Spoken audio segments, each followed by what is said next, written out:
Everyone, start करते हैं आज की क्लास।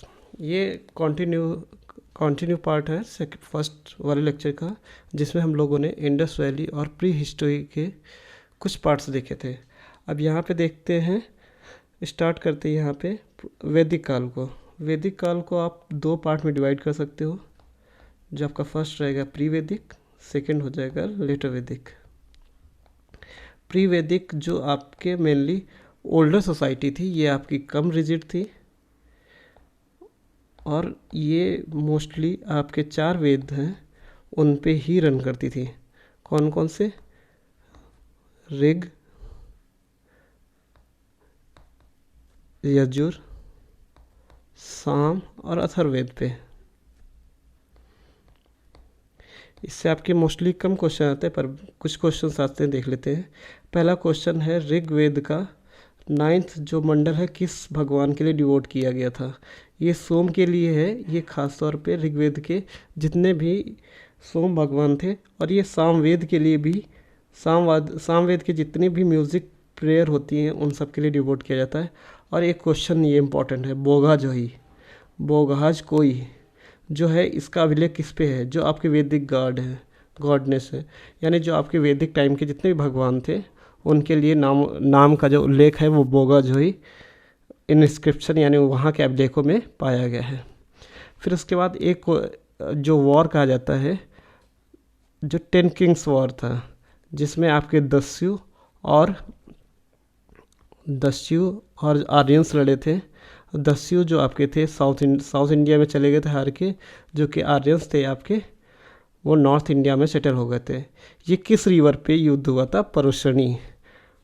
कौन सी रिवर है? परुशनी। ठीक है।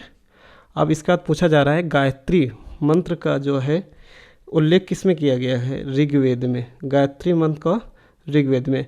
याद रखिएगा, जो आपके जितनी भी प्रेयर वगैरह थी ये सारी चीज़ें थी ऋग्वेद में। ठीक है। और जो आपके जो म्यूज़िक वगैरह हुआ करता था वो था आपका सामवेद में।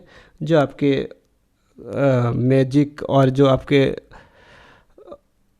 चिकित्सा वाली सब चीज़ें थी वो आपके अथर्ववेद में हुआ करती थी। चारों वेद में अथर्व में जो आपका था सबसे लास्ट वाला था, पुराना सबसे ऋग्वेद है, और उसके बाद आपका यजुर, फिर साम, जिसमें साम में आपकी म्यूज़िक की बात की जाती है और ऋग आपका प्रेयर से रिलेटेड है, और गायत्री मंत्र एक आप प्रेयर का पार्ट है। ठीक है। अगला है, in which phase the concept of untouchability was put clearly, यानी अछूत की अवधारणा स्पष्ट रूप से उद्धत की गई। यानी कब अछूत यानी अनटचेबिलिटी चालू हुई है? तो धर्मशास्त्र फेज यानी लेटर वैदिक में। किसमें? लेटर वैदिक फेज में, जिसको आपका धर्मशास्त्र भी बोलते हैं। ठीक है। इसमें अब last not least, the use of iron began the Indian subcontinent, जो आपका ईयर है लगभग 3000 साल पहले, यानी इसी में वैदिक काल में आपका आयरन की यूज़ शुरू हुआ था। हाँ, एक और चीज़, सत्यमेव जयते किस उपनिषद में बात की गई? मुंडको उपनिषद। ये लगभग 16 उपनिषद के उनमें से एक पार्ट है मुंडको उपनिषद, उसमें सत्यमेव जयते की बात की गई है। अगला इम्पॉर्टेंट टॉपिक है जो बीपीएससी एग्ज़ाम के लिए है, वो बुद्धिज़्म यानी बौद्ध धर्म।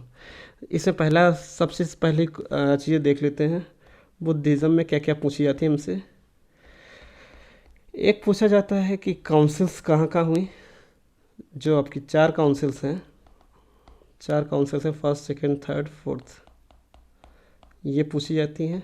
इनका प्लेस कहाँ पे हुई, कौन उसका मेन हेड था और कौन उस टाइम का राजा था। ठीक है। मेनली 4 काउंसिल पूछी जाती, और एक जहाँ पे गौतम बुद्ध का जन्म हुआ था और कहाँ उनकी मृत्यु हुई थी, ये, और कहाँ उनका मृत्यु हुई थी यानी महापरिनिर्वाण की क्वेश्चन पूछा जाता है। ये आपकी जगह है कुशीनगर, यूपी में। इन्होंने जो आपका जो इन्होंने ज्ञान प्राप्त किया था, एनलाइटनमेंट यानी ज्ञान प्राप्त किया था आपका गौतम बुद्ध ने बोधगया बिहार।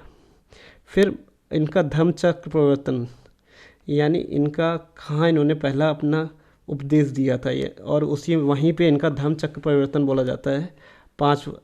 5 उनके चिन्ह हैं, उनमें से एक धर्म चक्र परिवर्तन बोला जाता है, जो आपका सारनाथ में, यहीं पे इन्होंने पहला उपदेश भी दिया था अपना। और इनकी जो पहली काउंसिल थी वो किसके उपलक्ष्य में हुई थी? ये हुई थी पहली जो काउंसिल थी उसके वो कौन थे, प्रेसिडेंट कौन थे? महाकश्यप थे। कौन? महाकश्यप। और कौन से प्लेस पे हुई थी? राजगृह जो आपके बिहार में है।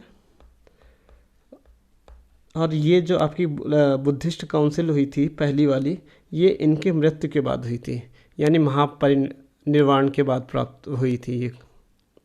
ठीक है, आगे देखते हैं कि जो सबसे लास्ट काउंसिल हुई है बुद्धिस्ट काउंसिल, वो हुई है कनिष्क के टाइम में, और ये है वही है कश्मीर में। यहाँ पे बुद्धिज़्म के 2 पार्ट डिवाइड हो गए थे। एक वज्रयान शुरू हो गया था, नहीं सॉरी, महायान और हीनायान में 2 पार्ट में बुद्धिस्ट काउंसिल चौथी काउंसिल के बाद चालू हो गया था। कौन सा? एक महायान और दूसरा है आपका हीनायान आपका ओल्ड वर्जन है, जबकि महायान नया वाला वर्जन है। ठीक। 4th काउंसिल आपकी कहाँ हुई है? 4th काउंसिल आपकी हुई है कश्मीर में। किसकी किंगशिप में? कौन राजा था? कनिष्क था। और 3rd काउंसिल कब हुई है? ये आपके मौर्यन टाइम में हुई है। कहाँ हुई है? पाटलिपुत्र में हुई है। कौन राजा था? अशोक थे राजा। ठीक है, और इसमें पूछा गया है, हाँ इसमें 2 चीज़ें और हैं। स्तूपा जो आपके स्तूप बनते थे एक तरीके से, उसमें इनके जो चैत्य विहार और स्तूप 3 तरीके की बिल्डिंग बनती थी। जो स्तूप होता था वो आपका जो इनका महापरिनिर्वाण है उसको दिखाता था। चैत्य आपके जो प्रेयर हॉल होते थे, और जो विहार था जहाँ लोग बुद्धिस्ट लोग रहते थे उनको कहते थे विहार। चलिए देखते हैं नेक्स्ट चीज़। हाँ, यहाँ पे आपकी 4 चीज़ें दी गई हैं। पहला, बर्थ कहाँ हुआ है इनका? लुम्बिनी वन में हुआ है। एनलाइटनमेंट यानी आपका उपदेश इन्होंने कहाँ शिक्षा पाई है? बोध गया में। और